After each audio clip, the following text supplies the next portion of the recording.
tinha um desenho animado para criança, que tinha um momento em que o sujeito perguntava assim, pô, mas como é que descobriram não sei o quê?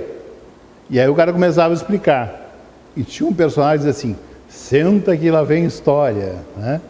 Então, às vezes, eu mesmo brincava com as pessoas, digo, senta que lá vem história. E ele começava a contar alguma história, enfim. Mas eu acho que talvez, já pensei sobre isso, né? Assim, será que eu sou um chato de nascença ou me tornei um contador de história por algum motivo? Acho que naquela minha formação lá de biblioteca pública, etc., né? Teve um momento que eu me interessei muito pelo budismo. Budismo não como uma religião, né? Mas como uma filosofia. E até hoje acho que tem coisas muito interessantes no budismo.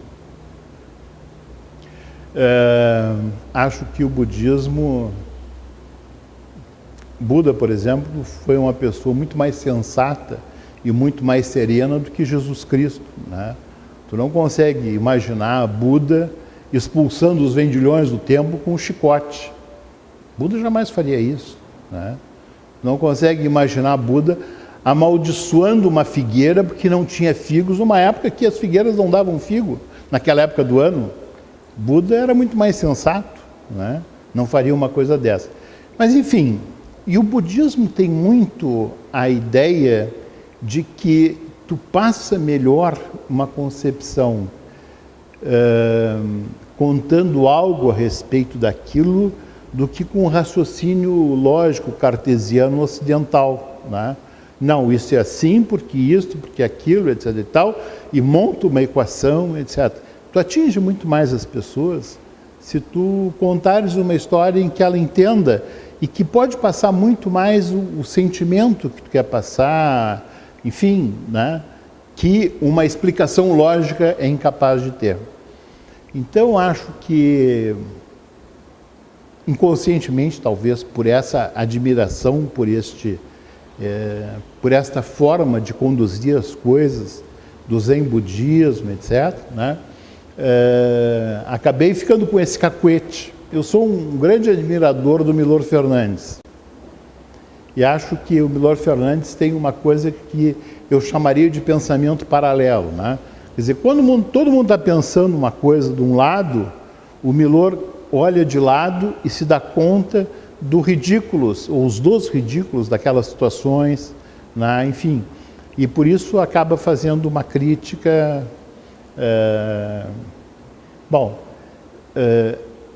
Eu valorizo muito essa coisa do pensamento paralelo, né? Quando todo mundo afunda numa discussão e fica aquilo numa briga e se cristalizam as posições, né? Tu tem que... me cansa aquilo, me aborrece. Eu acho que tu tem que sair um pouco, olhar um pouco de fora como um terceiro, ter um olhar mais de marciano, assim, né? E olhar assim, o que estão se matando esses caras? O que pretendem da vida, né? O que pretendem com isso? Onde é que querem chegar? E isso eu acho que acaba fazer um comentário mais, dizer alguma bobagem, uma coisa mais de brincadeira, um comentário mais jocoso, que às vezes ajuda a desfazer, né, aquela linha de embate, né, porque uns vão nessa direção, os outros vêm na direção oposta e vão para se matar, etc. Claro, sentido figurado isso. Então, tu olhar um pouco de lado e até ridicularizar um pouco aquela situação, né? Às vezes ajuda as pessoas a se darem conta de que o mundo é maior do que aquilo que está sendo discutido ali tão acirradamente.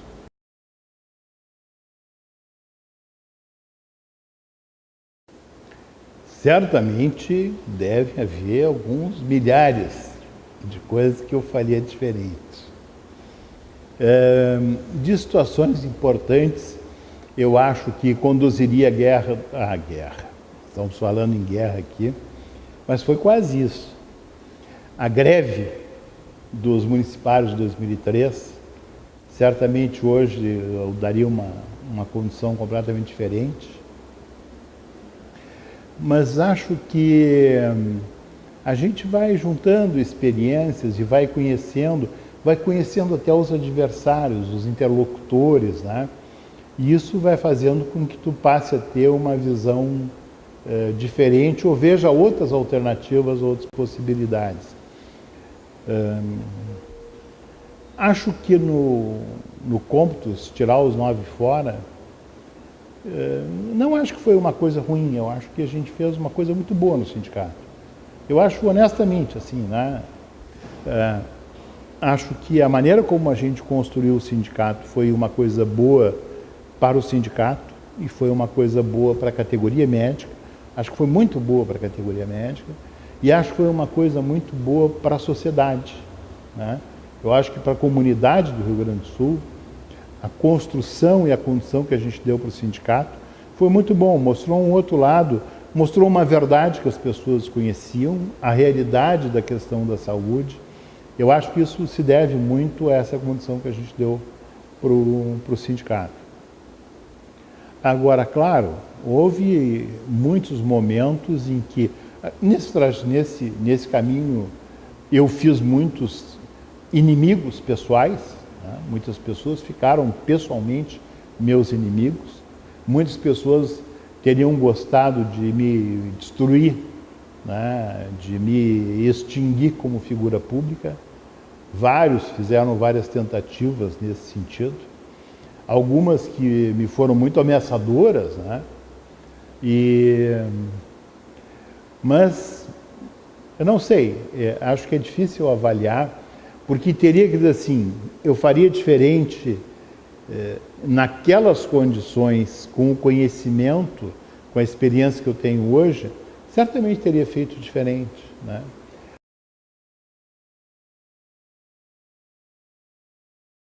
Eu tenho absoluta convicção de que vai ser um sindicato diferente.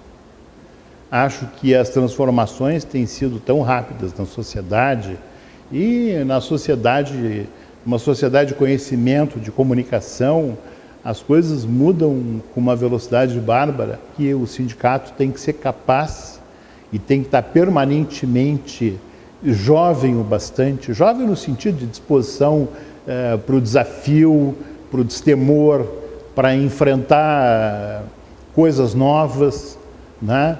De ser meio atrevido, de ser meio metido, de ser, eu hesito em dizer, mas meio responsável, né? Assim, meio de se jogar nas coisas e fazer. E acho que o sindicato, o que tem preservado, o que tem mantido nesse tempo, é essa personalidade do sindicato, de ser um sindicato adolescente, de ser um sindicato que vive transformações, que está permanentemente descontente. Eu acho que o que a gente poderia identificar de mais perene no sindicato é isso, é esta maneira de funcionar. Agora, se a gente tentar imaginar assim, como é que vai ser o sindicato daqui a 5 anos, como é que vão ser as relações dentro do sindicato, as relações do sindicato com a sociedade, etc., acho que a história vai fazer isso, né? Acho que o sindicato vai ter que, na sua briga constante, né, ir construindo esse sindicato. Não sei como é que ele vai ser, mas vai ser bom, vai ser melhor do que esse. Isso aí dá para dizer com certeza.